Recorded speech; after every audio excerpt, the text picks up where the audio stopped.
Test, test, test. All right. We are just about to start our next panel session. Can you all please take your seats? Thank you very much. I'm going to sit them down, too.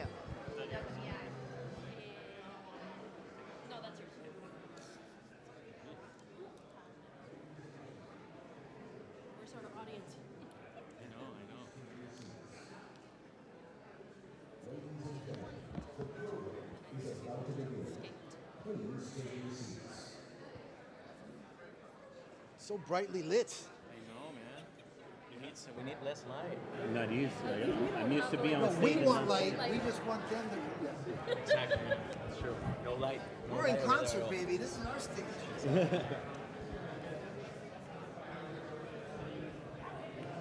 Come on in, take a seat.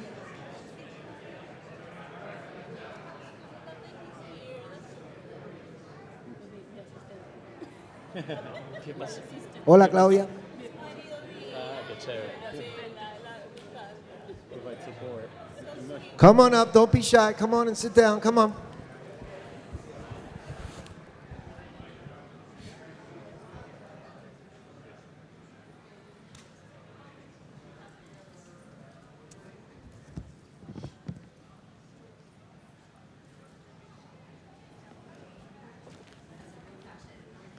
You can play a little music, Bryson. Let's get people in the mood. It's hard to hear you. Surprising.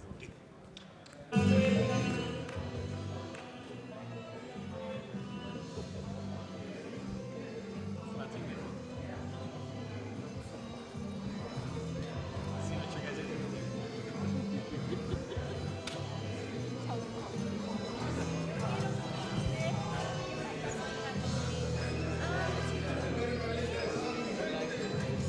Estamos live.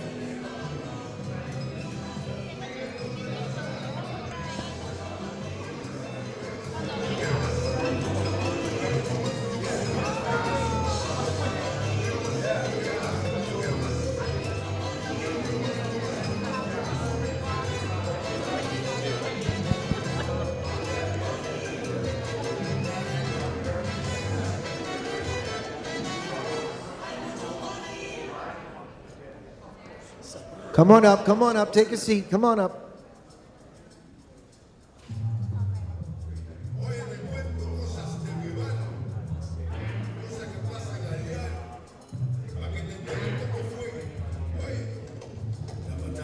All right, everybody's situated. I think we're going to give this a go and start. Hey, Bryson. All right, thank you. Hello, everybody. My name is Mike Lazarus, and I am not from New York. I am from the beautiful island of Puerto Rico. And yes, I am a loud talker, so there's going to be a volume thing going on here, as Latinos do. We got some heavy hitters on this panel. There's a lot of ground to cover. We're going to have some general questions because we have very diverse backgrounds here, professional backgrounds. We have an attorney, director of licensing, a music supervisor, an artist, and a composer. So we're going to get some great insights today. We're going to have some individual questions. Then we'll do a lightning round, which will be a yes or no answer or a one-word answer. And then we're going to open it up to you guys for the questions. So make sure they're good questions. All right, before we start, I want to get everybody here on the same page as to why we're here. There are 20-plus Spanish-speaking countries. Latinos are very in tune with their heritage. Each country has their own version of country music. 85% of U.S. Hispanics use digital streaming services when listening to their music. Every day, Hispanic audiences are listening to 43 more minutes of audio compared to general audiences. Hispanic artists are driving all listening trends. Latin music is at the center of Latin culture. Who's Latino in here? All right, represent in the house. Okay, we're going to open it up. Each of these people, like I said, they have their own business perspective, their own background they're coming from. Guys and girls and gals and ladies, Besides being fully bilingual and of Latino heritage, could you share with us any practices and or processes that you use when you are music supervising, composing, negotiating licenses? The things that you do for Latin music as opposed to other non-Latin genres. Let's start with Carla. Ladies first. Thank you. I would say that in my area, there's not so much of a difference as there is a trust that comes from the client in my knowledge of what they're asking for. So there isn't a different practice from licensing a Latin song to Anglo song. And I did want to talk about how Latin is not a genre, because that keeps me up at night sometimes. Let's talk about that. Yeah, it's not a genre. It's Jael and I had this conversation last night. This happens often, and I think it's something that I think we're all trying to educate our clients on. Is Latin music is like, as if you were saying, "Can I have some European music?" What does that mean? Every single country, as you said, has their own music, their own heritage, their own culture, versions of what pop music is, and folklore and all that stuff. And I get it as a whole, when we're having this conversation, but just the question, can I have some Latin music, is not a question. What about Spanish language music from the Caribbean, Mexico, Central, and South America? Huh? What about it? Exactly. What about it? Are you trying to define That's it? one general stab at what is Latin music. Right, but that's kind of the point of what Carla is saying, is that we get pitches all the time saying, looking for Latin song for X scene, and it's what does that mean? Like Okay, we're going to get into that when we talk about authenticity. We know that exactly libraries, like urban pop, cumbia, tango. There's like infinite amount of different kinds of music in Latin America. There's folkloric music that is specific to every region. So when you say Latin, you're grouping everything together, and it's not really a genre. So you would say that one of the challenges of placing briefs or writing briefs or finding Latin music to license is the specificity. Yes, I How think to that nail it down to exactly what do you really need? What are you really looking for? Where is the scene taking place? What are the characters? In which country is this happening? And what Okay. is the cultural background of what right. we're trying to express? Okay, let's put a pin on that when we talk about authenticity. I want to hear from Juan and Luis about, are there any processes and things that you do for the Latin music work that you do as opposed to the non-Latin? I think it's a perfect follow-up of what you were mentioning. Beyond the point that if it would be a Latin American, music composition or not, I think the most important thing is the approach is going to be guided by the style needs. So whether if we're going to be working on a salsa thing or a joropo thing or a son jarocho thing, it would be completely different. So you would record it differently, you would mix it differently. As a composer, your instrumentation would be different, and you need to study different things to make it authentic. But again, if it would be non-Latin American, you're working on a jazz thing or a hip-hop thing or a blues thing. So then I think the approach is more directed by the style that you need to compose or write, if that makes sense. So it's not really Latin, not Latin. It's like, what is the style, whether it could be from anywhere in the world. And the license process is the same. To go back to So the from a original legal question, from a legal standpoint, you're saying the process is the same. yes. For me, Okay. it's a little different, but you can go ahead. Let's go with Luis. On my side, I think that there are some slight changes or modifications in the process. One, language, of course, it's one thing that we take into consideration. Many times we receive agreements that are either in Spanish or needs to be translated for Spanish, of course, depending where the licensor is based at. And of course, jurisdiction, which law would apply for licenses, and then you get, of course, in issues with copyright legislation being different on a national basis. So if you're sourcing music outside the country and they don't have a sub-publisher here, and you have to work with the local representatives, that might be presenting some barriers in terms of costs of license or industry practices or expectations. So that is one component that in our So you're practices talking and about processes- music that you could use, but they don't have representation in U.S. and Canada, so maybe not appropriate for your channel. It would be appropriate. They could enter into that license. They would have those rights, but then like they might not be used to the figures that were based off, or the industry standards that we see in our general practices and processes. Currency. What currency are they paying? And the value. Yeah, the exchange rate. And I second that. Like, for example, there's an issue with like public domain works. The copyright, public domain, the copyright belongs to the author until 70 years after his or her death in the United States. In Mexico, it's 100 years. So it varies what is considered public domain per territory.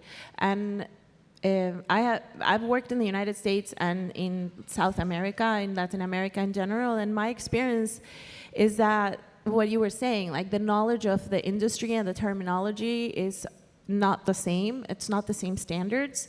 So there's often a lot of, I hate to use this word, but it's true. There's like an educating part of like explaining what things mean, why it has to be a certain way. And also when dealing with like independent artists in, for example, the United States, there's a lot of knowledge, you know, even here, like a lot of the composers and the songwriters and everybody present here is very well educated on how the industry works, what are the rights, and you can enter into an agreement because you understand what you're negotiating. In South America and in Latin America in general, people just really don't know. They don't understand what publishing is. They don't understand what the master is. They don't understand what the splits are in a song, who owns what. So there's certainly an added layer or hurdle in licensing where you really have to do your due diligence to make sure that the people who are signing the agreements really have the authority to give over those rights. Yeah, you want to make sure they understand what they're signing. And you Whether have to they make say sure yes, that you yes, yes. understand, that they understand you first.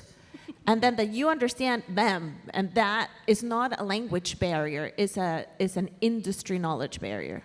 I want to add another layer on top of that, but first, Jody, are you in the house? Ocho Music Group co-founder? Stand up so people know who you are. Everybody say hi to Jody. Hey, Jody. All right. I wanted to add something about what we were just discussing. Another thing that it's important to mention, it's the way we communicate as well. We noticed that with certain projects that are based, like we have productions in Argentina, in Colombia, across all Latin America, and in different places we communicate differently through WhatsApp, for instance. So when we're licensing music for everybody that, outside the U.S., everybody uses WhatsApp, but we don't. Just so you know. Yeah. So you gotta find other avenues to communicate or get deals done that are not necessarily what we're used to in other productions. And then that's one thing that interferes, or not positively or negatively necessarily, but it's just a nuance that it's different.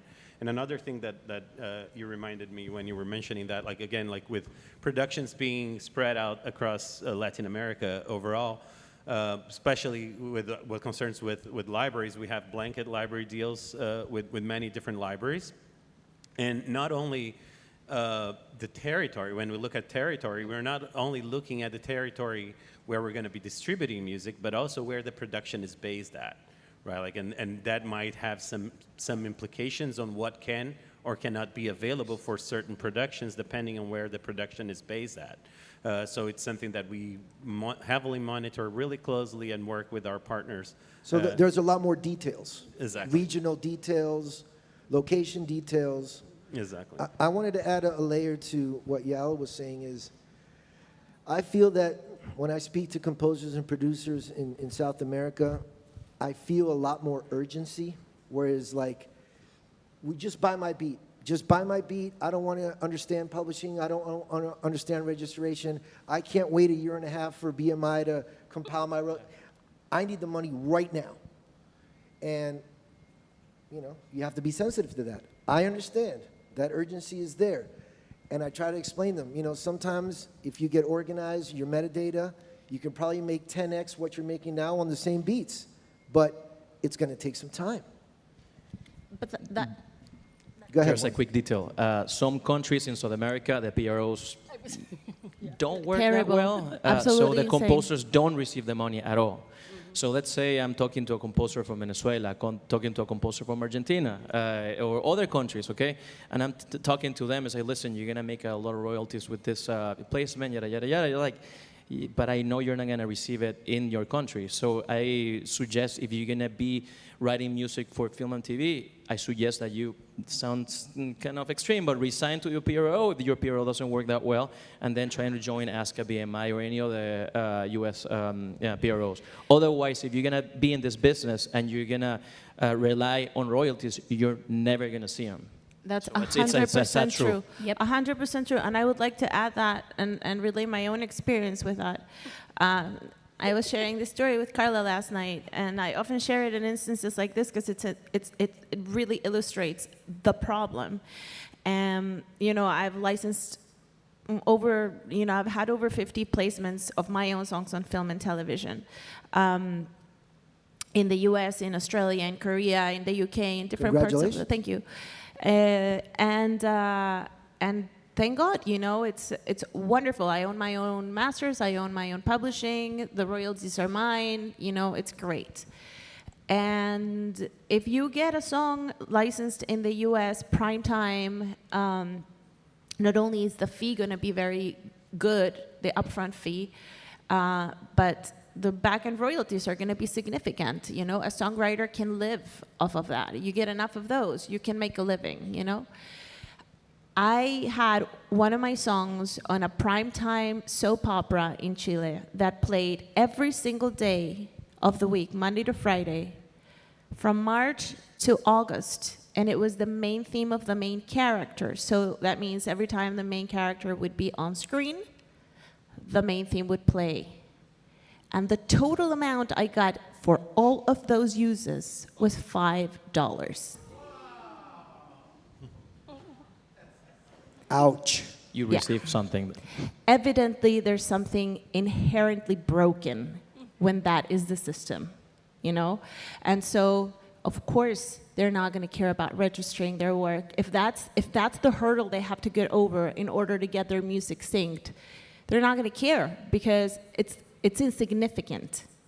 It's not something that's going to give them revenue or offer them value. It's something that's going to get in the way for them to actually be able to do business. Yeah, there's no stability there.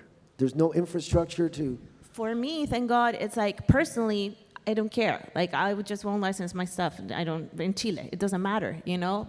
I am fortunate enough that I have placements in all different parts of the world.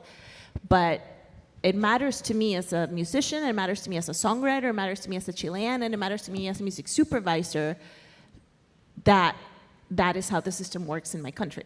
Okay, let's stay with you in Chile for a moment because there's some big, large capacity venues in Chile, Movie Star, and a lot of the reggaeton and pop urban artists are going to Chile 3 nights in a row, selling out huge audiences, and there's a resurgence of live music and festivals in Chile. Do you think that is bringing about the kind of infrastructure? For those of you who don't know, Yala was born in Chile. She came to LA, set up shop, and then she went back to Chile. So can you tell us a little bit about that transition? The transition on live music, you mean? In Chile, the venues? Of going back to Chile Oh, after mine? you learned about Okay. all these things here in LA. So I moved to the US when I was 18, 19 to go to Berkeley College of Music, like all of us on stage. Berkeleyites in the house. Who's a Berkeley alum here? Okay. And then after Berkeley, I moved to New York for a little bit, and then I moved to LA, and I lived in LA for about 10 years, and I moved here as an artist to have an artist career. I started licensing my music for film and television. Then I opened my own publishing record label and sync agency. I started representing my friends' music. And after 10 years of living here, I already had 2 kids, and I wanted to raise them in South America. So I went back primarily because of where I wanted my kids to grow up. And when I got there, I realized all of these things that I'm sharing You mean with you didn't want them to grow up in L.A., Angelinos? You know, when you're Latin, you know, your Latin culture, and that's where you grew up, like there's something there that you want to pass on, you know? Of course. And I realized that the industry is like completely in diapers in every possible way. And I've pretty much spent the past 10 years trying to build that side of the industry in Chile and you know, give what I can and support in every way that I can to develop that part of the industry. Have they been receptive to? Yes, it's taken a lot of work and a lot of time, but it's getting there. But in terms of live entertainment, yes, you're right. It's like huge. There's a lot of bands. Tickets are incredibly expensive for Chilean prices. Tickets can go anywhere from $300 to $500 a ticket, and they sell out. And there you go. and I don't know how, because people don't have money. So the only thing I can think of is that everybody just, you know, goes into debt to go to everybody's concerts. But yes, it's a very, but there's a thing. People will go out to see all the international acts that come, but people won't go out to see local acts. It's just the culture. I think Coldplay had, what, 6 nights in Argentina? Sorry. 10. And I think it was 3 Wow. in Chile, 3 or 5, and they were all sold out. Thank you for sharing your insight. Yeah. Let's dovetail that with Juan. Juan, you're from Venezuela. Can you tell us about your transition in Latin music to Los Angeles? I went to Berkeley also, where Another I studied with Yael. We were friends since Berkeley. We worked together, you know, numerous times. I went from Berkeley, I went to Miami in the Latin pop scene with records and whatnot, and then I moved to Los Angeles. I started working more in the film scoring side and TV and sound. And 2010, more or less, I was working along with my business partner now. His name is Alec Alvarez. He's a great composer and friend of mine. And we opened up the company Music Mind. It's a house of composers, and it's a music catalog, right? 2010 already, like the actual industry is saturated with libraries. We know there's a lot of competition, but we were working on documentaries and films, and we noticed that especially on scripted and certain projects where the deadlines and the turnarounds were way quicker, there was no time or budget to hire actual composers. So we realized that we were doing maybe main titles or maybe only a few cues, but then the bulk of the work was done through catalogs or libraries. So we realized, you know what, let's just build one, okay? And even though we were never gonna compete with quantity, we were working really close with showrunners, editors, producers, and then, okay, instead of competing with the big companies that way, we're just gonna offer a personalized service. We're gonna offer what we were offering before as composers with the films and the documentaries with these TV shows. We were pretty lucky. We were working in 2011, I think, with Vanderpump Rules, which became a huge hit for us. And that opened up a bunch of other opportunities, with shows in Netflix, several in Bravo. In our case, we worked our way backwards. We started with the U.S. market, only with the U.S. productions. My partner and I were both from Venezuela. Obviously, my strong accent tells it, and we were working on all those TV shows. Then in 2018, we got a chance to work with Telemundo. That opened a huge door for us for the Latin market. And obviously, being Latinos, having a huge network of composers and people that work with us, that gave us a great opportunity. So at this point, we're super, super happy that we can jump back and forth the American market and the Latino market. There is something that I noticed since I came here is that it's really typical in the U.S. that they box you in for, like, oh, you're the Latin music guy, or you're the reality music guy. So we try to be really careful how to approach that.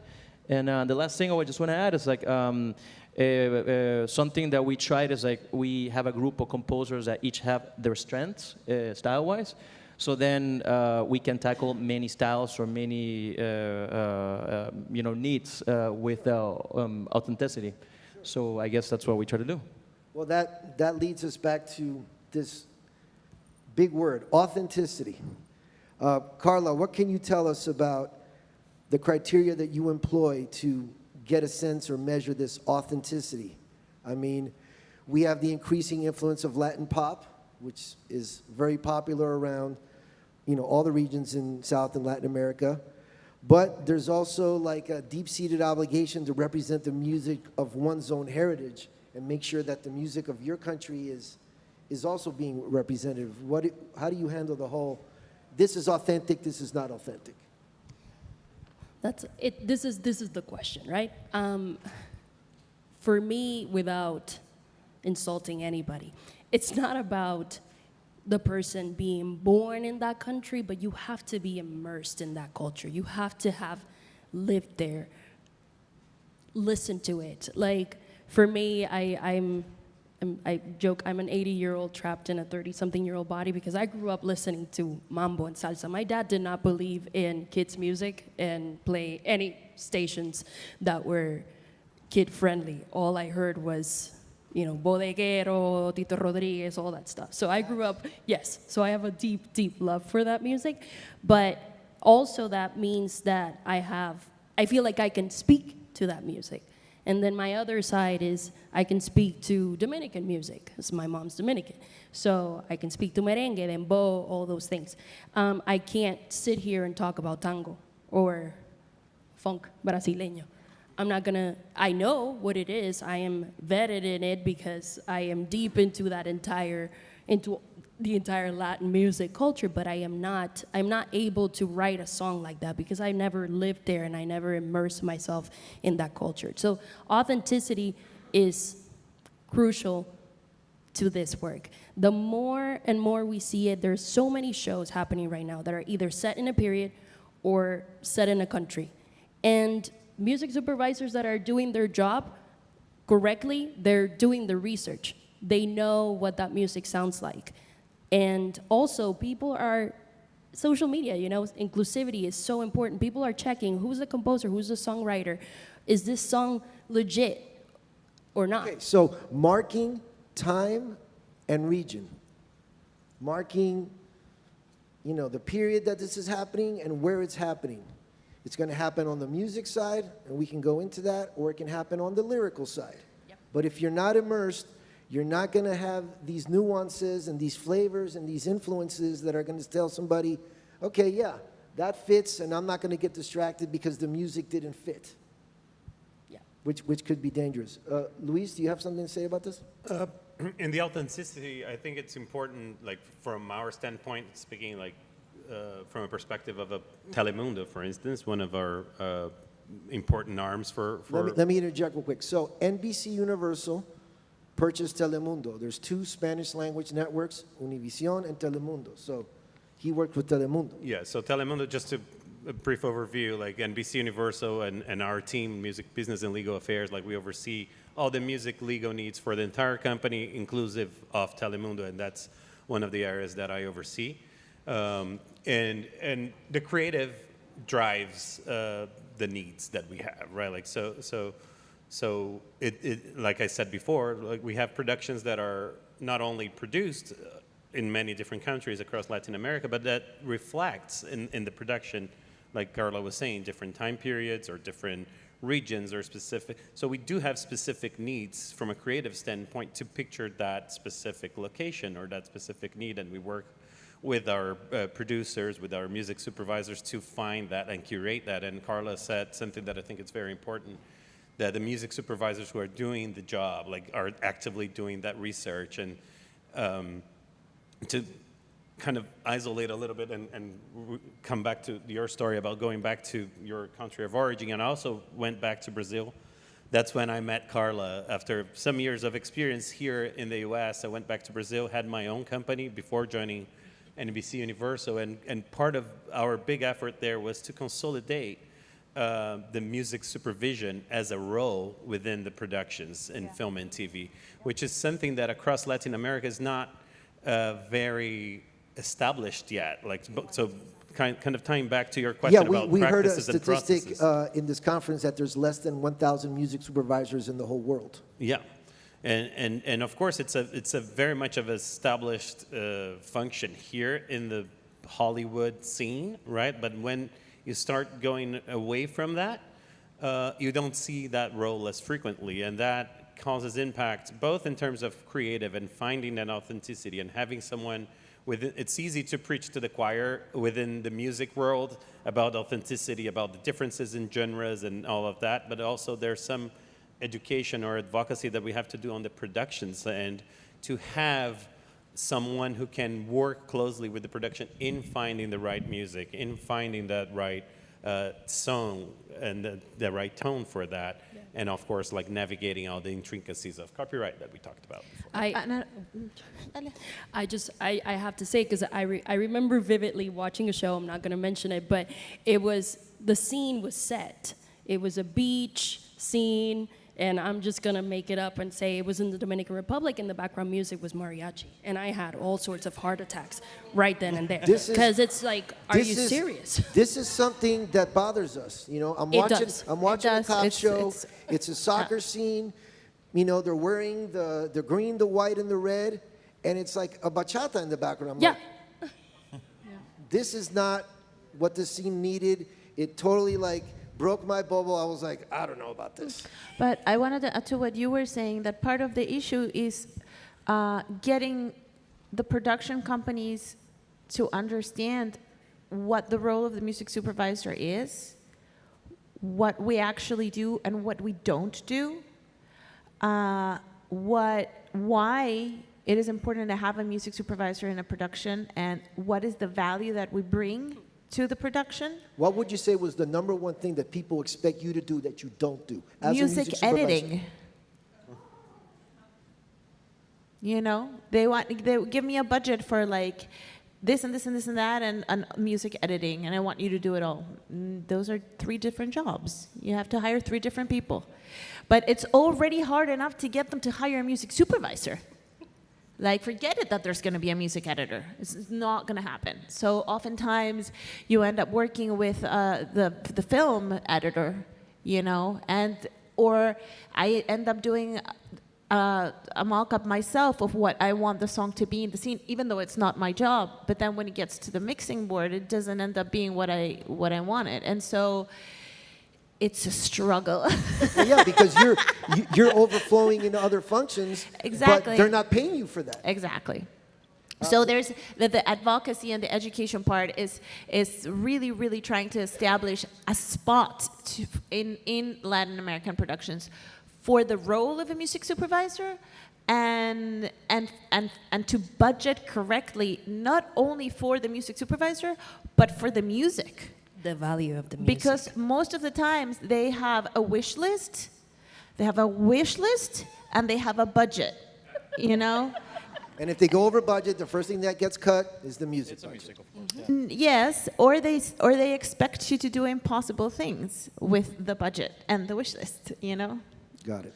Something that I want to add from what you were saying from Telemundo and also from the musical supervision. Yes, a lot of projects don't have musical supervisors. A lot of projects don't have a music editor. So the video editor is the one doing the music editing. We've been working with Telemundo for a while, and you know, we encounter that the editors, the music editors, which in Telemundo they do have music editors, okay? They're all Latinos, okay?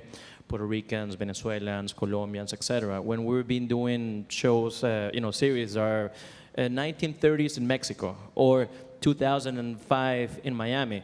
We do have chats with them. It's like, listen, if it's gonna be reggaeton, it's gonna be reggaeton from that moment. Or for example, like one of the editors is Puerto Rican. It's like, you know what? Make sure that we don't use Puerto Rican cuatro because this is gonna be Miami, so we don't want that hint. So it's in one level, there's a lot of knowledge and awareness of that. But then when you're working in American productions, again, it would be the video editor that's making the decisions, and he's editing a scene. He just goes to a Latin bin and just puts mariachi or the cliche for many years, which I think has been changing. The like brrrang, like the Spanish guitar, for any Latin scenes back in the 90s or early 2000s. Hopefully, I mean that's not happening anymore as much. Now we have the wrong styles. But I'm glad that there's a little more education on that. But we need way more. Sure. But that's one. Sorry, I know. That's okay. one thing that I came across actually like 3 weeks ago, where it was someone from here, from the U.S., and they sent a reference. They sent Bad Bunny, he's my best friend. He just doesn't know it yet. But he. And they're like, we want something like, we want reggaeton, but actually the song was dembow, and I took the opportunity to say, look at the scene and politely explain, well, now we're dealing with something else. You're not looking for reggaeton, you're looking for dembow, and like this is what would work for this, and just, that education, that constant education. Well, that reminds me, because there's a lot of terms and slang that musicians use to, explain to somebody what their music is, but sometimes some of those words are misinterpreted, or they're, Just to tie back to the context of the conference as well, I think that there's all of that is to say that there is an opportunity for the libraries to expand their repertoire in including different genres and including all of those different nuances and different styles of music, whether like in Brazil, like that I can speak with authenticity, like we said, we have so many different rhythms, beyond samba and funk, it's a whole other world. Bossa Nova, Brazil is huge. Exactly, Although it's samba huge, is and awesome. there's so much that can be incorporated. And a lot of opportunities now, right? Like we were just chatting before the panel about the volume of content that is out there, with the streamers producing not only in the US, but producing in every single country, in countries like Brazil having local incentives to produce there.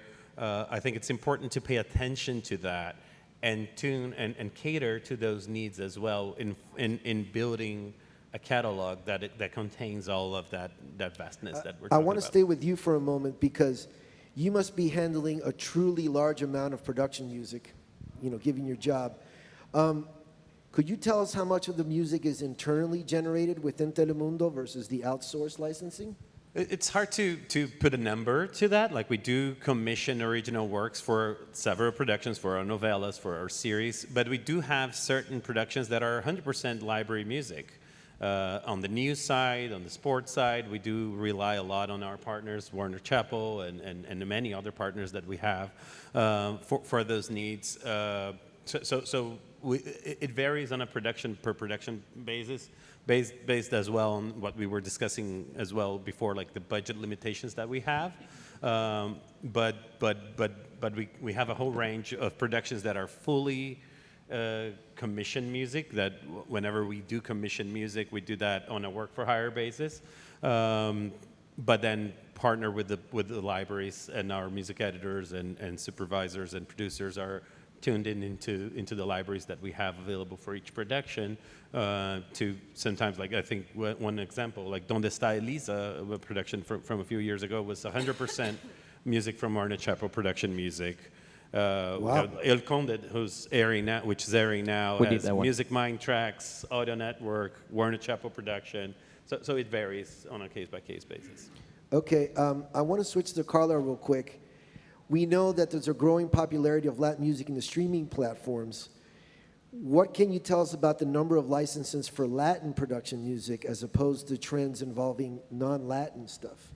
Yeah, I accidentally kind of already answered that one, but I'll add to it. There's absolutely been a surge in requests for Latin music. I know right now we're Hispanic. Get on the bandwagon, start speaking Spanish. It's Hispanic Heritage Month, so there's obviously an uptick right now. But again, going back to all the productions that are happening, what Luis was saying, we have Netflix, Amazon, all these companies they've set up shop in Brazil, Argentina, Chile, and they're just cranking out productions. And these productions require authentic music. They also require all sorts of music, but there is a massive uptick.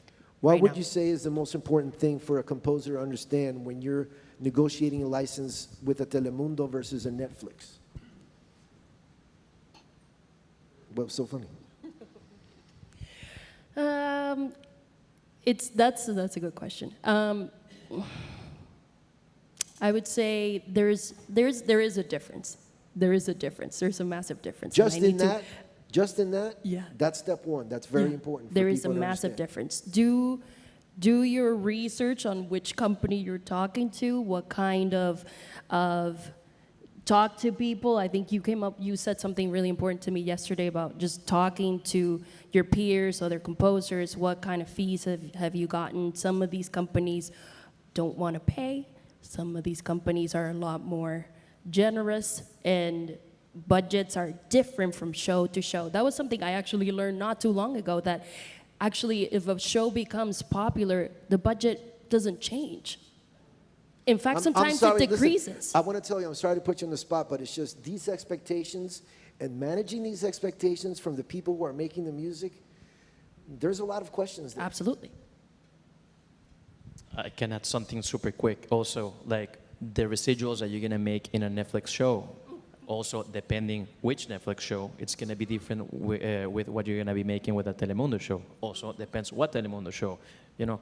But that's important where you're negotiating, when you're signing artists, when you're writing, when you're doing all sorts of deals, because, okay, well, I'm gonna do this with this deal in mind, how much I'm gonna get in return. So you get I mean, it's not the same thing that you're gonna accept on something that goes on Peacock, that you're not gonna see that much residuals, versus something that you're gonna do on Telemundo. So that's super important. There is no standard rate. There is no, Right. Every There's no single formula. conversation is different. There's no formula. And I think it's important, just, sorry. When we say like, oh, this is for Netflix, but it might be for Netflix, but not necessarily produced by Netflix, right? So you have to understand who the production company is behind that.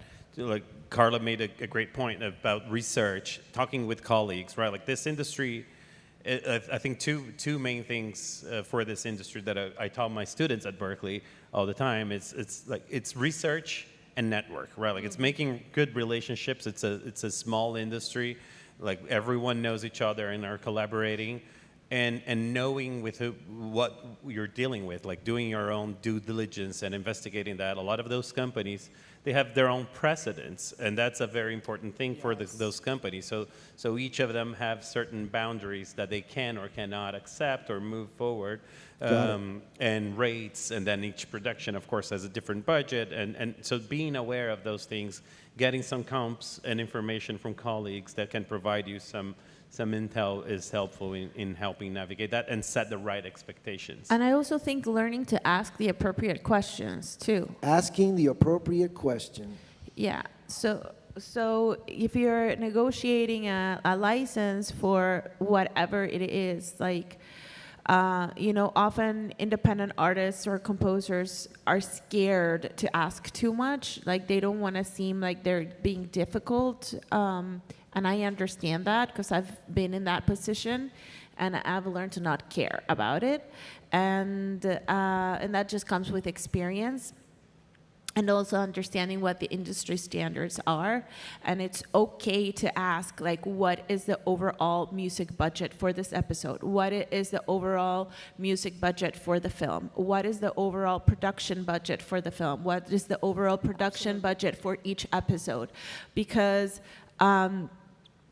if you're getting an offer or you're proposing the fee yourself for the license, it's obviously not going to be the same fee if it's a $5 million movie than if it's an independent $300,000 film. You have to have dynamic fees depending on the project that you're working on. And every single publisher and every single major record label will have dynamic fees depending on what the project is about. Of course, there's some songs that are huge songs that they're not going to be able to go below a certain fee, because they have to keep the market value of the song a certain rate. But for the most part, if they can, they will understand if it's a small film, and they will make arrangements to make things possible for certain situations. And so as an independent artist or a composer, that's something that you should certainly ask, and it's okay to ask. Yeah, absolutely. Ask all the questions. I'm asking those questions all the time. Sometimes I don't get the answers, and I get some answers, but ask the questions because you don't know. And work as a facilitator, right? Like you're providing music, you're building a bridge and building a relationship, right? Like you're not having a one chance to maximize your return on that specific deal, right? Like the idea, and like we partner a lot with many companies that are here, is to build a relationship over time, right? Like and have that recurrent Long-term play, right? Like and not like, oh no, this is the Netflix show, I'm gonna raise the fee and charge as much as I can. That might work once instead of having like 100 they might not licenses. come back to you. Yeah. And They might not also, come back to you. just because it's a Netflix show or an Amazon show, it doesn't mean that it has a huge budget. That's why it's important to ask what is the, the licensing budget, or what is the music budget, or what is the overall budget for the film, because large studios usually go to the territory and and it's either a local production company that sold the idea to the studio and the studio is financing it, but it's a local production company that's producing it. And so the production company will get the budget and they will administrate that budget according to their needs. And sometimes music is at the bottom of the food chain, and so even though there might be a healthy budget for the production, it doesn't necessarily mean that that translates into the music aspect. The last credits are the music credits. Don't forget that. Something that I want to add just really, really quick on that. Go It's ahead, like 'cause I wanna sometimes do a you lightning need, round. Go ahead. sometimes you need to educate the producers that call you, and they, listen, this is going to, whatever, and then it's like, listen, just so you know, that we're not going to see any royalties in that network or in that, like a streaming place. So we can give you the rate that you're asking for. And they don't know. They just think, oh, you're going to make a lot of royalties on like everywhere it goes. But you need to educate them. And, well, it's not the Setting same. expectations. Exactly. But to a client, too, not only to a composer. Sure. It goes both ways. Yeah. Okay, let's do a lightning round because I want to open it up to questions. Okay, each of you, a yes or no, one word. What genre of Latin music have you been listening to the most over the last year and a half? One? Brazilian music. Reggaeton. Oh, my God. Original Mexican. Chilean reggaeton and trap, not by choice, but that's what I've been listening to. Gotcha. Very interesting. Juan, what recommendations would you give a composer to get into the music library and licensing game? A few things. You either do your homework. Or just One thing. Do your homework. Do your homework. Okay.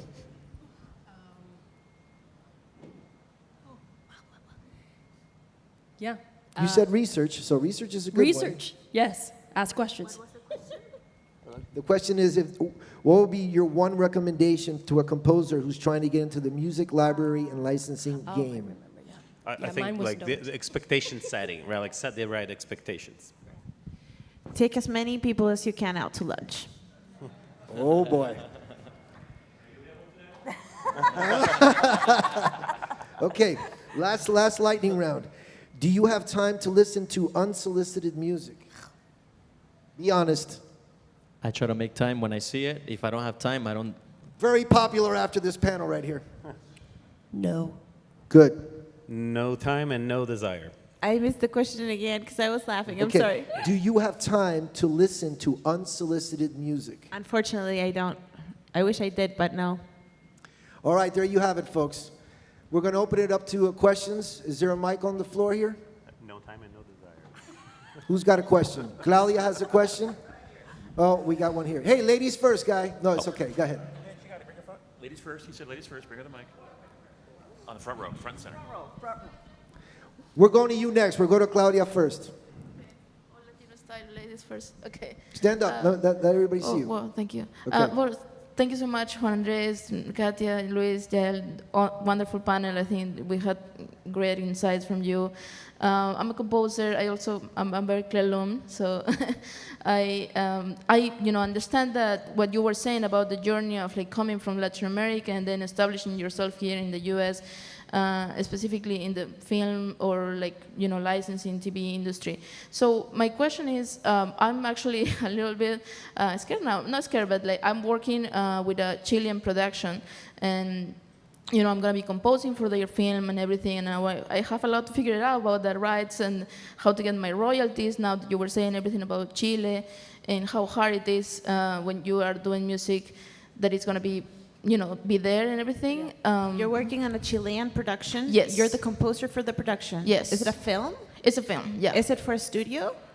No, it's an independent production. It's independent, okay. And your question is? So my question is, recently I was in a Zoom meeting about neighboring rights.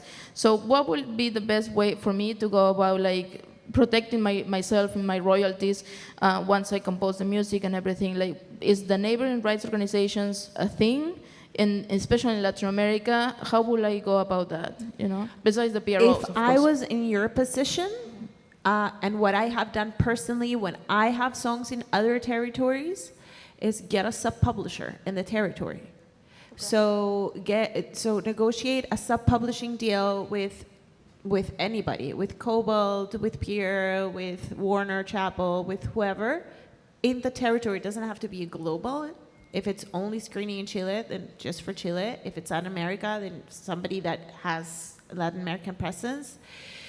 Actually, but the idea is to put it in different film festivals around the world. So if it's going to be in film festivals, it's not really going to be generating that much royalties. You shouldn't really worry about it. But the moment that it screens on theaters, or that it is bought by a distributor and it becomes a TV thing, or it becomes a streaming thing, then that's when I would go to a publisher and I would try to get a sub-publishing deal for those territories, for those works specifically. And the second thing that I would do is I would make sure that you request in your contract that they have to give you a copy of the cue sheet. yeah. Bingo.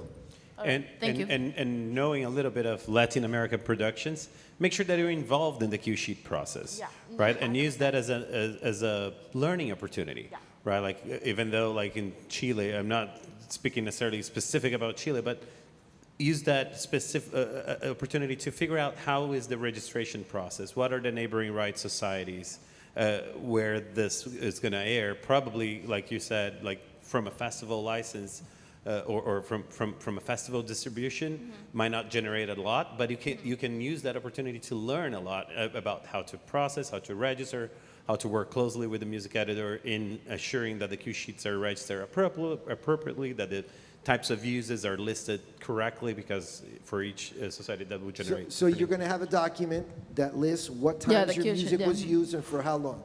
Okay, Perfect, the gentleman thank you. in the red shirt over here.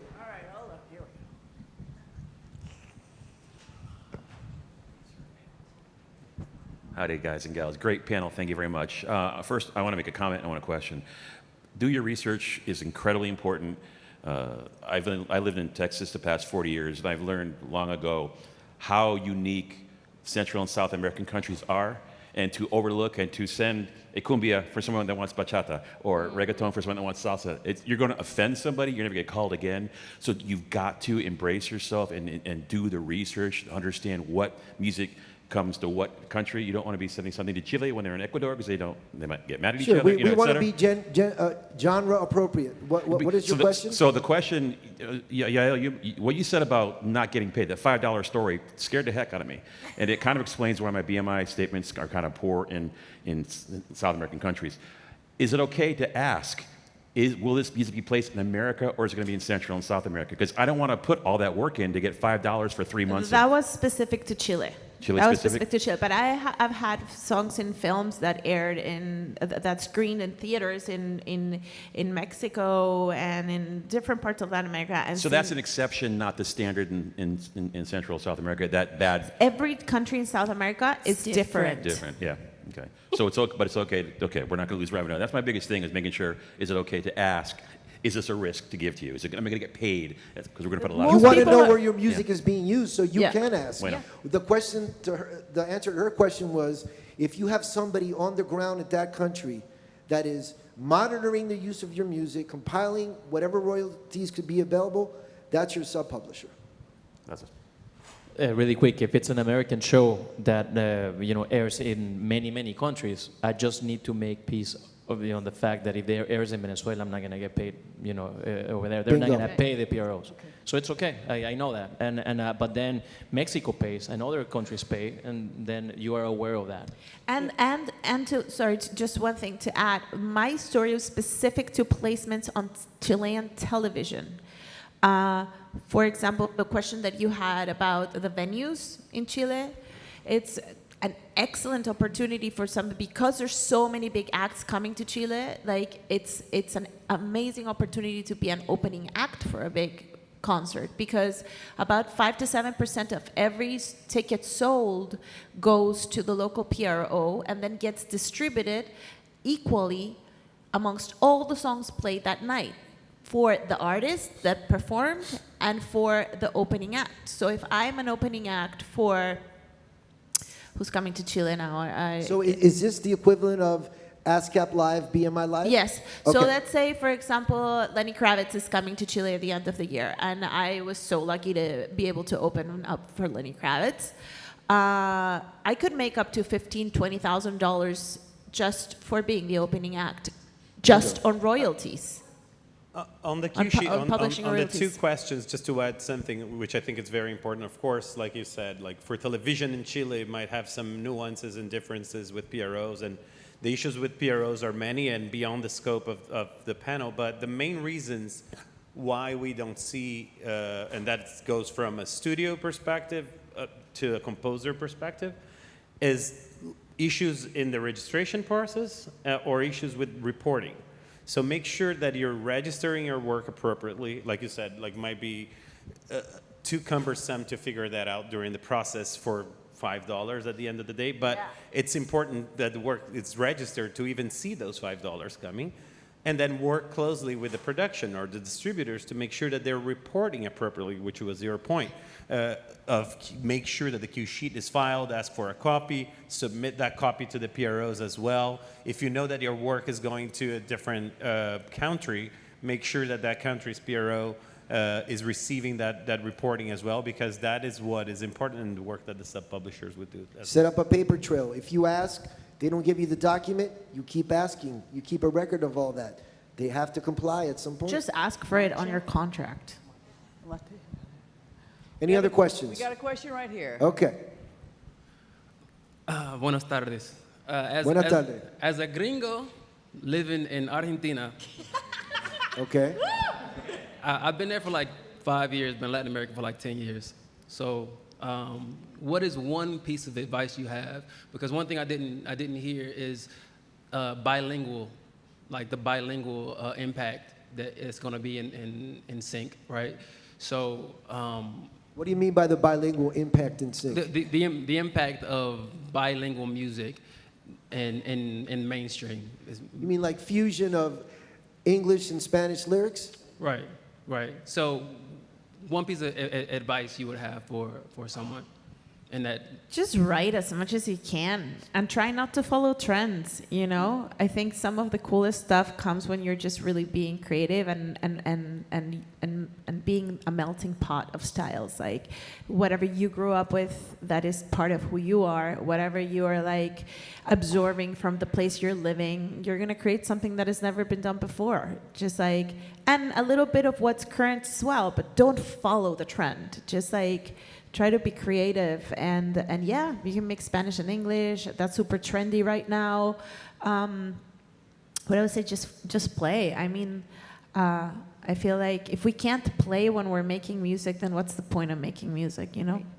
Carla, you have something to add to that? Our music is so fusioned right now. It's like you're hearing it everywhere. The Afrobeat with the this and the, I mean, Rosalia is one of those great examples of someone who took flamenco and just popularized it. Like, flamenco was very specific and very guarded, and she made it, she fusioned it with reggaeton, and she fusioned it with, and she, all these things. It's all welcome, and it's all beautiful. It's all being used. But it's about playing. She was not in the studio trying to, I don't know her personally, I have no idea, but I can't imagine that she was, measuring tell she things was up singing- like a science, We could tell she was singing from the heart. She wasn't She was designing doing it. what she Right, wanted to right. do, Sure. She was did what playing. she wanted. Juan, Exactly. you had something you wanted to Find add? your voice, okay? So a typical thing that happens every time I'm talking to a new composer, hey, so what do you write?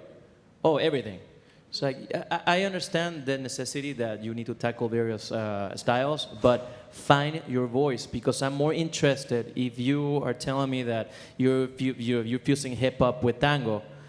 I'm going to be way more interested in hearing that, and that's going to be more useful to me that, oh yeah, I just do just film scoring. Like, that's it, like just a general thing. I do every single style. Then, but what do you like and what it's unique about you? Like, we have a friend that we also went to Berkeley with that's also a composer, and he has like every single analog keyboard ever made in the history of the world. I want to meet him. Yeah, and he is like huge into that, and he mixes psychedelic, like tropical beats with like analog keyboards and makes the coolest, weirdest music. And like, right?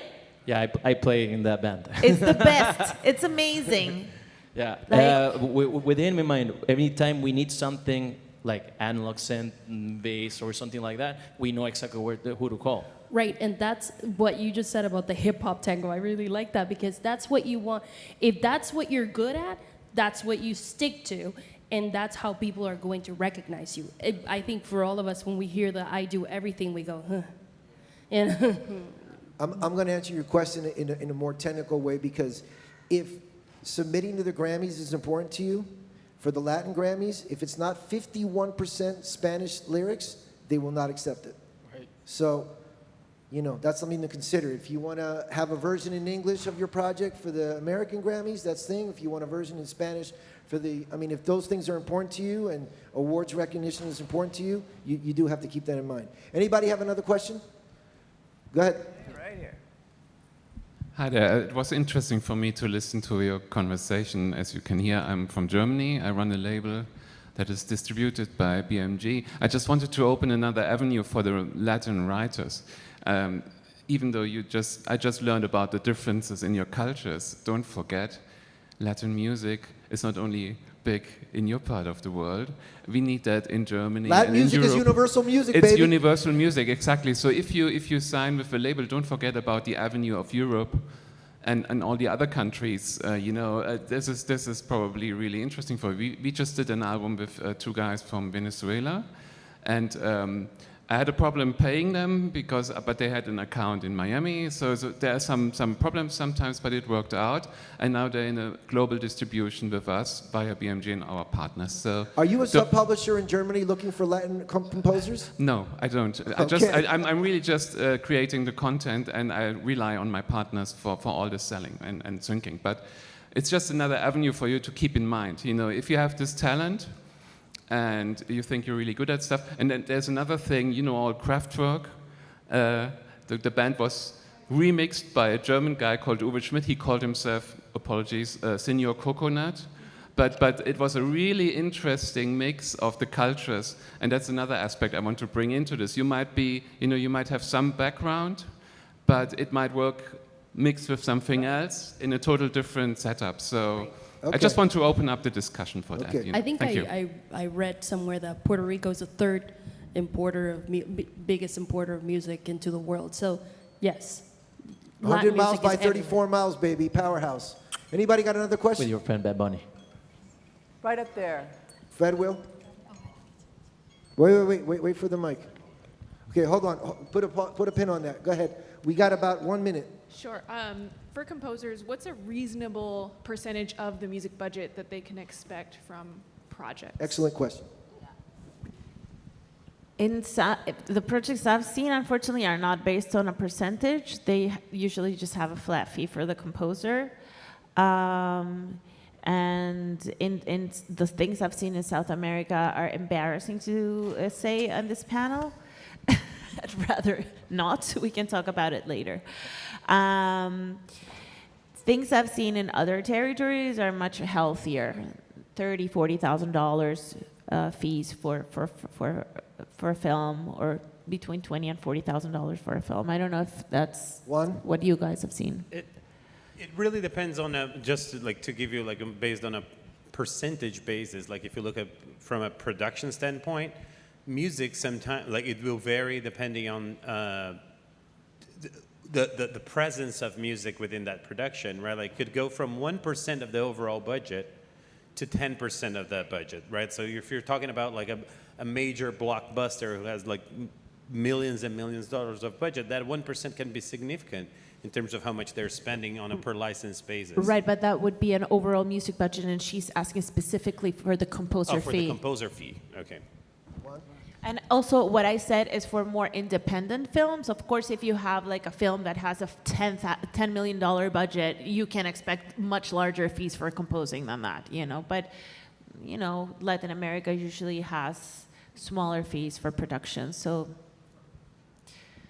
I would say it's negotiable. There's no standard. Everything is negotiable. I'm going to tell you this.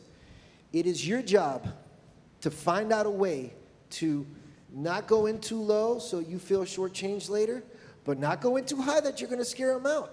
So you're going to have to do your research. You're going to have to try to talk to people, you know, find out, you know, where this company's from, listen to other movies and other things that they have done. Like we said, how much is music featured in that production? Is it like a big part of it, like the A24 movies? I don't know if you saw that movie about the thing on the television or something. It was like The issue is the that most boring music ever, but movie ever, but the music was incredible. the issue is that a lot of the times when they're starting out the film, the pre-production, and they're hiring composers, they don't really, nobody knows how much music is going to be used. So they can't really tell you in like an hour and a half movie if it's going to be 20 minutes of score or 45 minutes of score, and that's a big difference. So of course you have to ask how much music do you expect? Is it going to be score heavy? Are there going to be licenses so that you can gauge like how much to charge? But I would suggest to say like, okay, if the film is an hour and a half and I have to compose 50 minutes of music, what is the least that I would do this for without wanting to kill myself? You know? Alrighty. And also, really quickly, just Okay. a quick piece of advice. If, as you're building that experience, ask them, how much do you have? And perhaps accept that and work and start building. Maybe don't try to get the best deal out of your first deal. Right, but that's why you have to ask yourself, am I going to want to die if I say yes to this? Okay, If no, then go for it, you know? Got it. We're out of time. I'll talk to you on the sideline. Yael, Luis, Carla, Juan, thank you very much.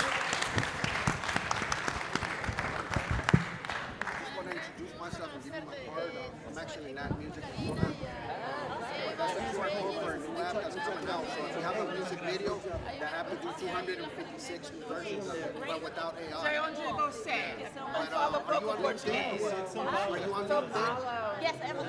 Yeah. And look me up with my name.